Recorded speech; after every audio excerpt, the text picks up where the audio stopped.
Hi, this is Tom Jacobs from tdjacobs.com and also healingsuicide.com. And I'm an evolutionary astrologer, also an energy worker, a medium, and a channel.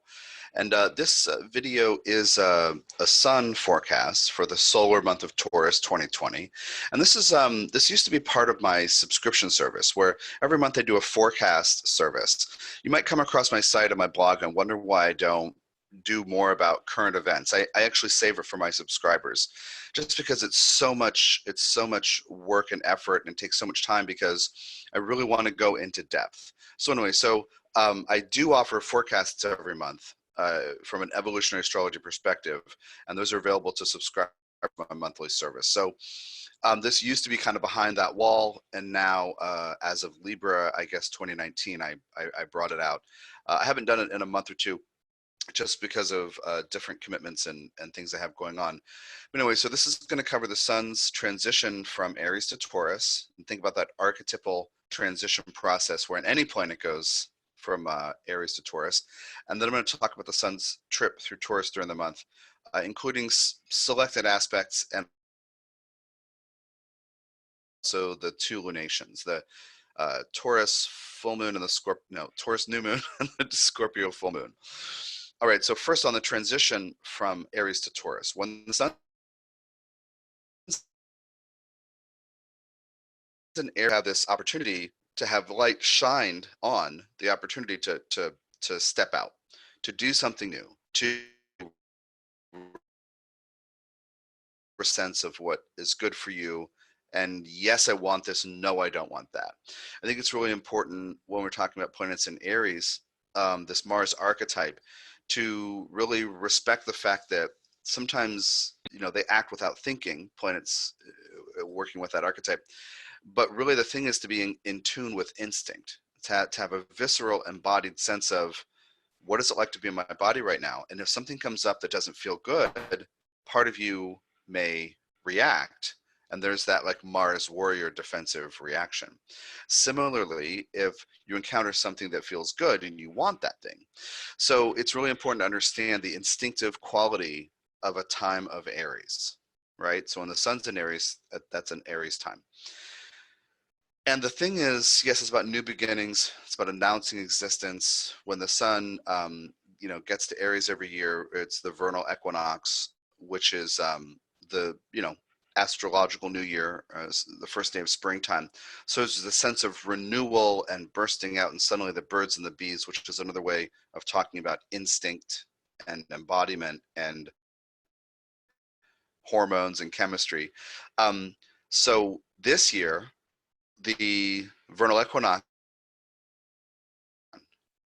So this sense of renewal is actually wrapped up this year, 2020, and I last year too, but is actually wrapped up with, and actually as I think about it, not quite, because in 2018, I was going to say 2018 as well, but it may have still been in late Pisces. Anyway, so there's a sense of vulnerability, or can I act on my instinct?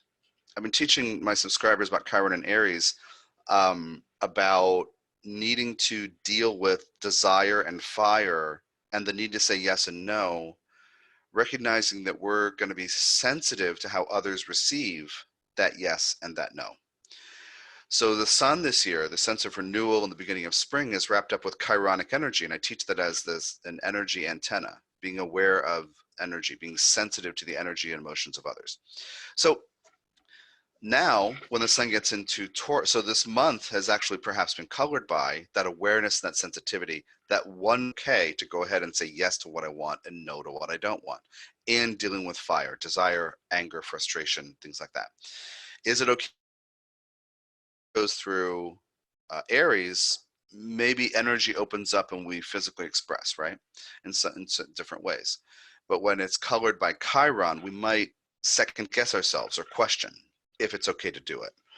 Because the Chiron thing is, I'm sensitive to how you might respond to me. I don't want to get rejection because we're humans. So moving into Taurus, the need is to slow down and focus on what is essential. So you think about Aries, I am, I announce my existence, but right? In Taurus, I have to look at what I need to survive. have to look at what skills and tools are necessary, what values are important to guide me in selecting what's necessary. So the shift from Aries to Taurus is always from something active, externally focused, maybe not well, externally oriented or directed, but not focused intentionally. Taurus is about focusing intentionally. So as the sun enters Taurus, and it enters today, April 19th at I think 7:45 a.m. Pacific time, there's that sense of, wait, I need to consolidate and slow down and pull my energy in and down and kind of make intentional choices on what I do. And it is about using resources. And I would count time, energy, attention, yes, and money and possessions. Most people start with money and possessions because that's how we see, the Taurian archetype manifest quite often in our lives. But I think of what you're paying attention to. That's really important. What you're willing to invest your energy into, what you perceive you're wasting your time doing. These are kind of all these Taurus keywords. So from Aries to Taurus is always a slowing down and a focusing on details and kind of pausing and waiting and then behaving intentionally. Now, as the sun 2020 was wrapped up with Chiron's story, when the sun, during Aries, when the sun hits Taurus, it begins a conjunction to Uranus in Taurus, which has already been here off and on for a couple of years almost. And Uranus in Taurus is actually square Saturn in Aquarius. Saturn will station on May 11th. The full story on all this stuff is in the subscriber materials I mentioned. What I do in the subscriber thing is there's a forecast one for Jupiter, Saturn, and then all the planets out to Aries. So Jupiter through Aries, I call it Jupiter on out. And that paints the backdrop of the slower moving planets. So we understand with the inner moving planets, kind of what's going on, what backdrop against which all those stories are playing out. And then forecast two is Mercury, Venus, Mars, and occasionally some other things.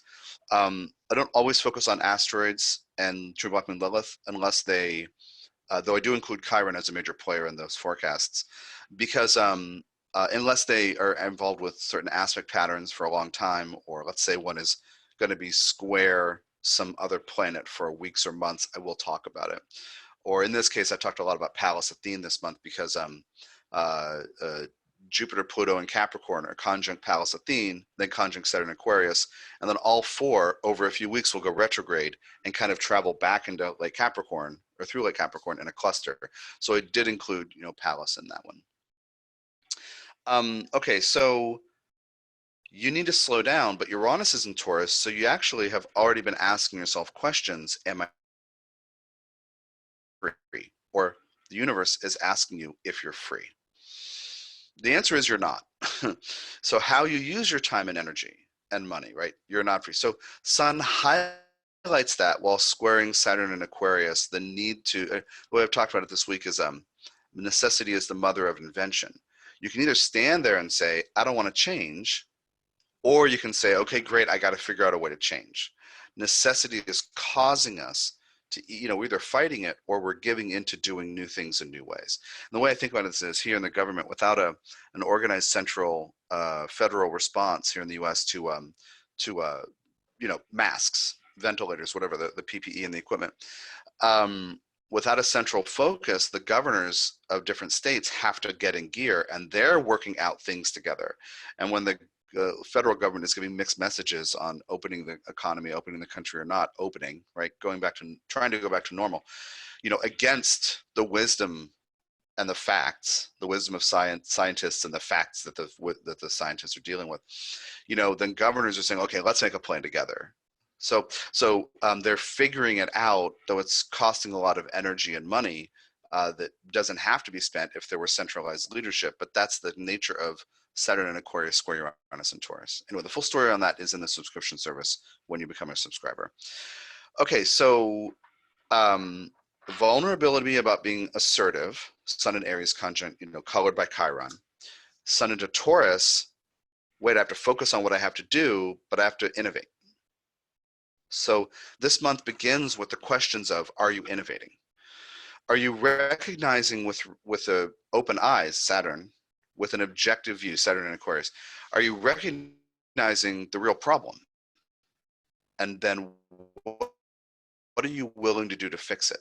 And I'd say that's where the breakdown is with what's going on in the US federal government. Some people aren't recognizing the actual problem, they don't take it seriously.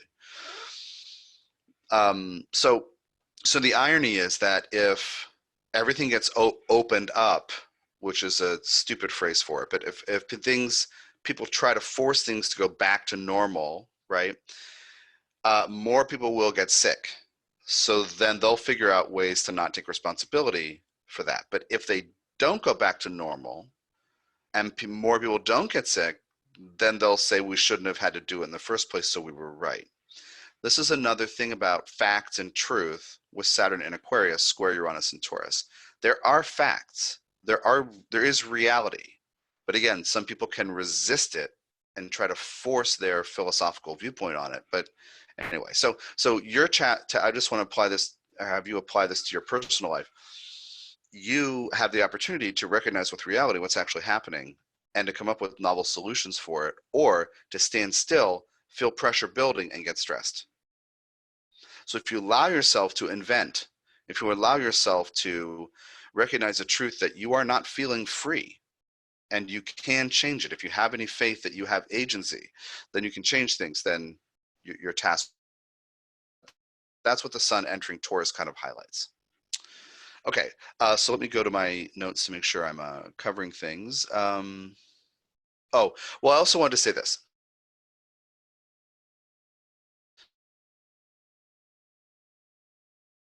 So the beginning was involved with Chiron. The end of Aries 2020 was the square to Jupiter, Pluto, and Capricorn. And then the beginning Taurus is conjunct Uranus, square Saturn, and Aquarius. So there's like this, that we may feel like we're in a major transition where we don't quite know what to do with ourselves. And what I want to, because of the tensions and the pressures, I just want to reiterate and be clear, mother is the necessity. Invention is the mother of necessity. Invention is the mother of necessity. So anyway, look at what's actually happening and give yourself license to come up with novel solutions. Do everything you can to stay grounded, because things are getting stressful. They have been, they are, they will be. All right, so again, Sun's ingress Sunday, April 19th, 7:45 a.m. Pacific time. The next thing in the notes is the Taurus new moon. I'm going to share the screen, or share my screen and show you the chart here and talk about it. Wednesday, April 22nd, 7:28 p.m. Pacific time at 3 Taurus 24. So let's do that.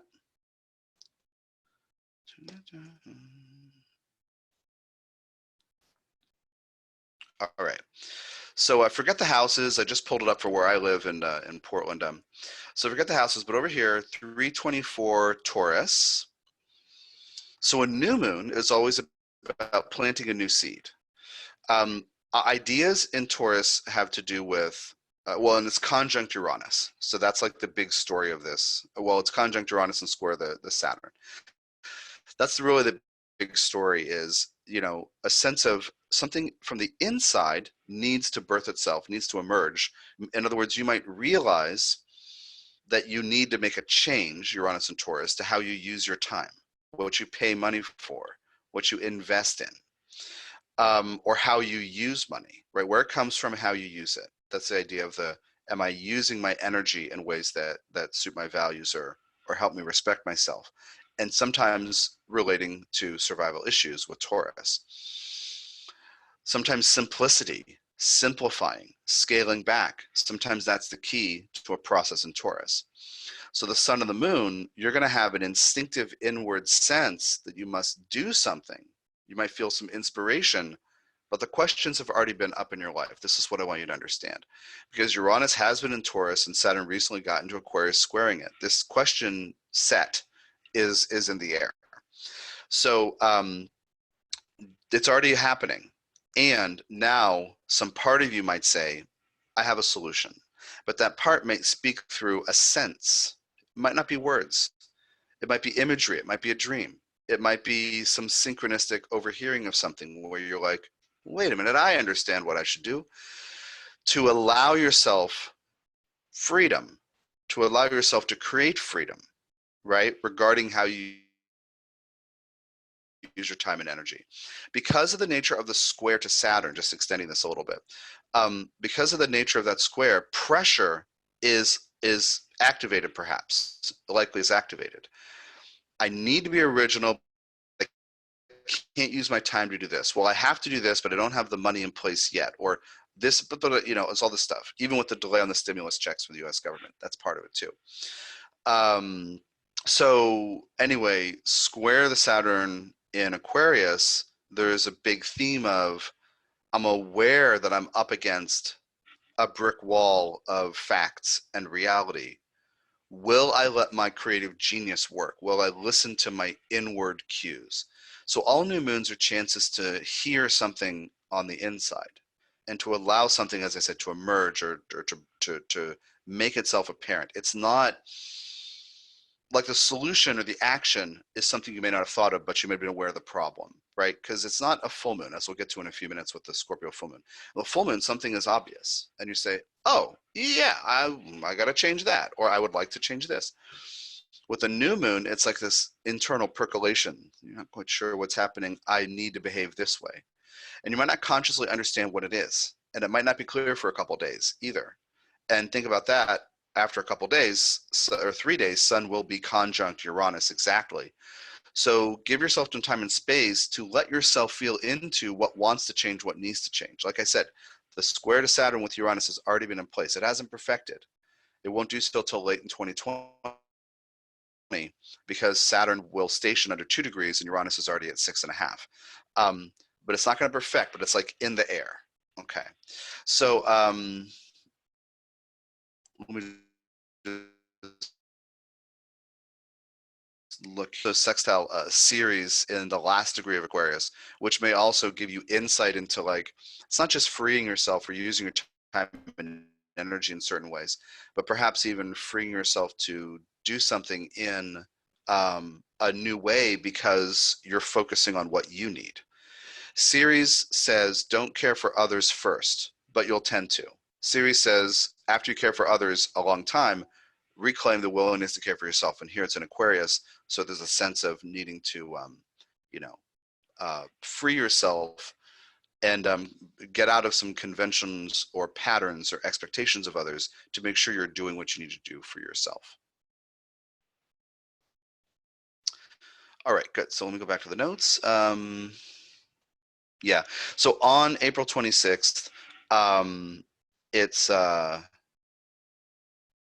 yeah, on April 26th, it'll be conjunct Uranus exactly, and that's at about 2 a.m. Pacific time on the 26th. And so it's several days. You know, if the new moon weren't happening next to Uranus, I'd say a day before, a day after. But in this case, it's more like 5 days, right? The new moon happens, and then 3 days for the sun to actually get there to Uranus, and then another day. So figure it's like 4 or so days where the sun conjunct Uranus themes are in place. Again, lighting the square to Saturn in Aquarius. The that another is the necessity of invention. All right, then we go to the Scorpio, 17 Scorpio and 20 minutes. So let me pull that chart up.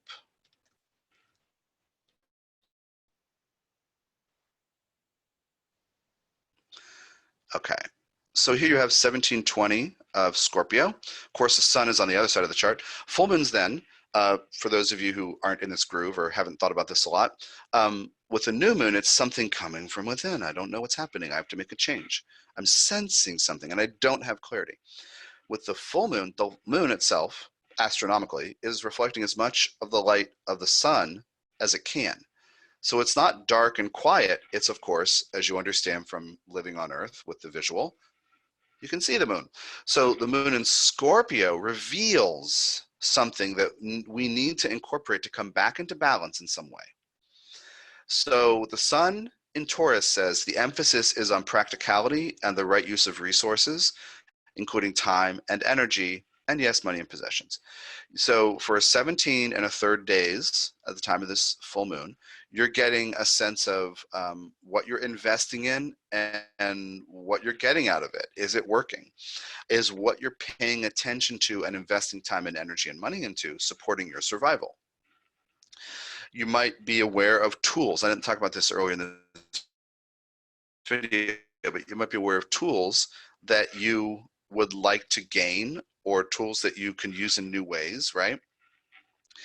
The sun is conjunct Mercury. So ideas, words, thinking, a practical view on things, really, right? Like kind of studying blueprints to understand the structure of things so you know what you're doing. And then the full moon in Scorpio says, but wait a minute, it's not only about logic and practicality, people also have feelings. So Scorpio full moon says some emotional thing may be dramatic, maybe from the unconscious, maybe something that relates to kind of shadow material where we don't want to face a fear, a pain, an anger, frustration, depression. We don't want to face that kind of stuff. Grief, sorrow, you know, existential crisis. We don't want to face that stuff. And so the Scorpio full moon is a chance to, kind of get calibrated by acknowledging it. Now, my invitation for you is to let yourself feel frustrated or disempowered and listen to those parts of you. Like I said, most of us don't want to feel scorpionic type emotions because, we don't want to get lost in them. We don't want to have monsters take us over. We don't want to find out that we have, that Dr. Jekyll has a Mr. Hyde inside him or her. Ms. Hyde. So we don't want to find that out. So we don't want to give energy. We don't want to pay attention to those things, right? That's really the Taurus idea of paying attention to something. It's typically about practical reality and things that are very obvious and apparent. It is the first earth sign. So it's about simplification and streamlining things. Scorpio is the depth, intensity, and we sometimes can't control what we feel. So if you're, what I want to say to you is, if you're willing to feel your feelings, you're willing to feel what might be unpleasant, and you're willing to stay grounded, and you're going to acknowledge these parts of you, then you're not creating a pressure cooker environment. If you deny grief or frustration or resentment or jealousy or bitterness or anger or rage or grief or anger or rage, if you deny frustration or powerlessness, feelings of powerlessness, then you create a pressure cooker situation, and this full moon will be unpleasant if you do.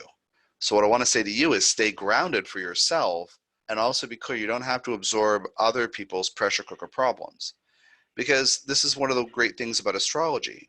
And most people, of course, are not, in this boat with us. Yet, give us a few hundred years, and a lot more people will be. I mean, more people are all the time, but looking at a situation like this, you can say, oh, well, that Scorpio full moon, yeah, let me make sure I'm open to feeling, because I don't want to create a problem by denying the Scorpio thing that will come up, right?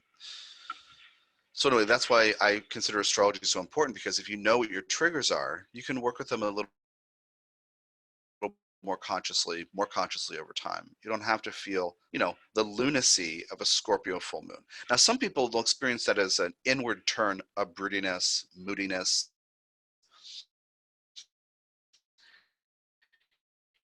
kind of the self and sitting in a pit of unhappiness or something.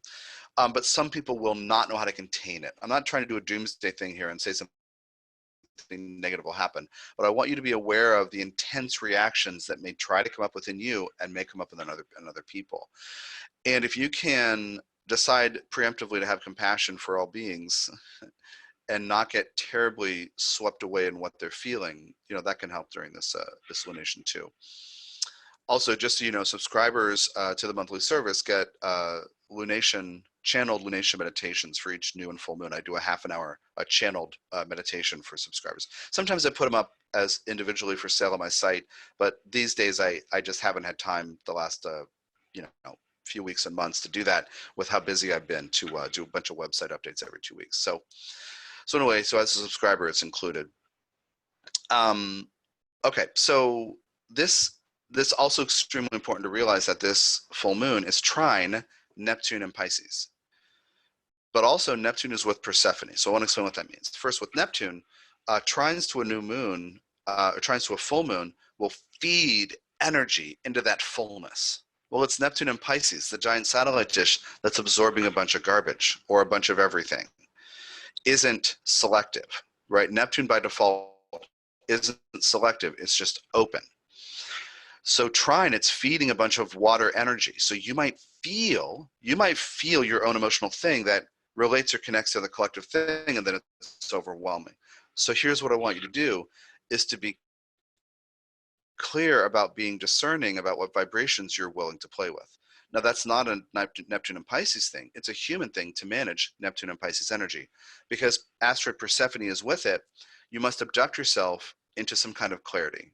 So Neptune's going to happen. Say it this way: Neptune and Pisces trine the Scorpio full moon is going to happen.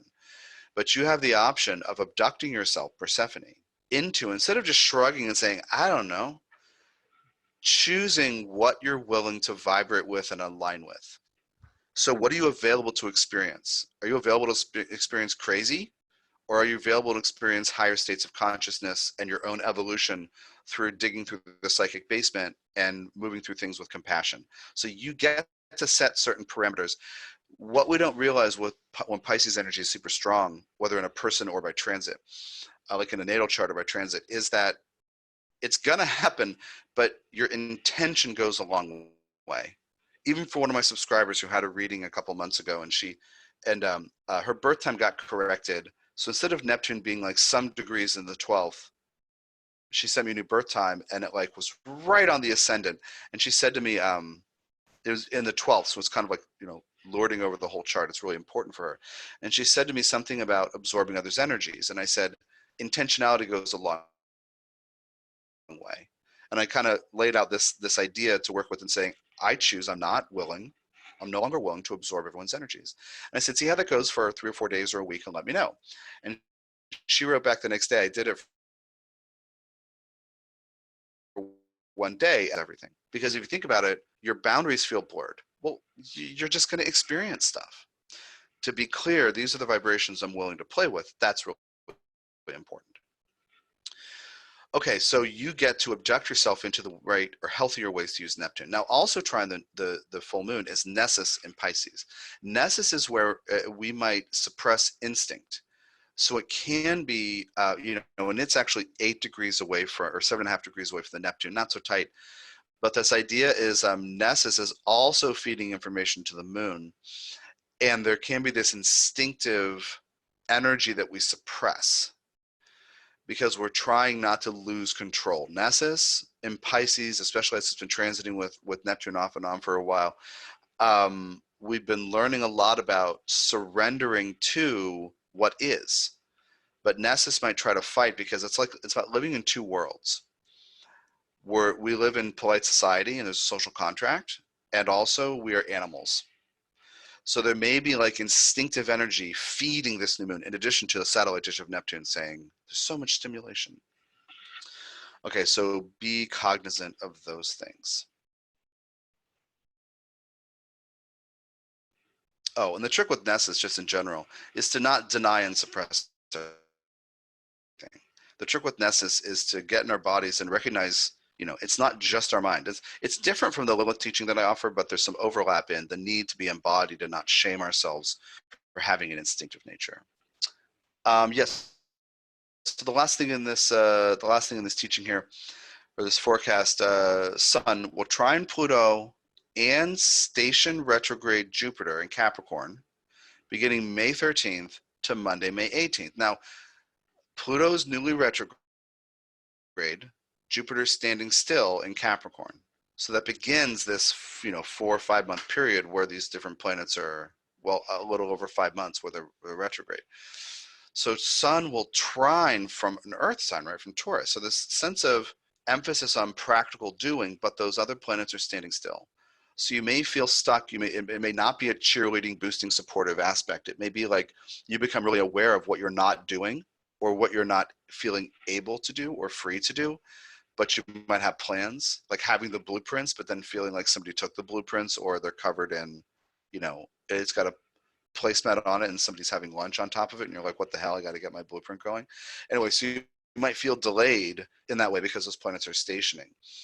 You might not be sure what to do, or you might not be sure how to make it happen. making plans during this time is good. Being aware of the original intent, working on refining intentions is good. What I want to say is, when the sun gets there, Jupiter is stationed in Pluto's already retrograde, and on the 14th, Jupiter turns around. So it's like an uncomfortable time for the sense of being able to make progress, but that doesn't mean nothing can get done. It might mean that you got to work on the plans or do background or do backstory or fill in stuff on the back end. So that's the end of this video. Thanks for your time and energy. And to get the full story of all the planetary stuff and the channel meditations and also a bunch of perks, including discounted rates for a bunch of my services and products, become a monthly subscriber, yearly or monthly. And you can check all that out at the subscription page at tdjacobs.com, and I will include the link in the video description. Take care.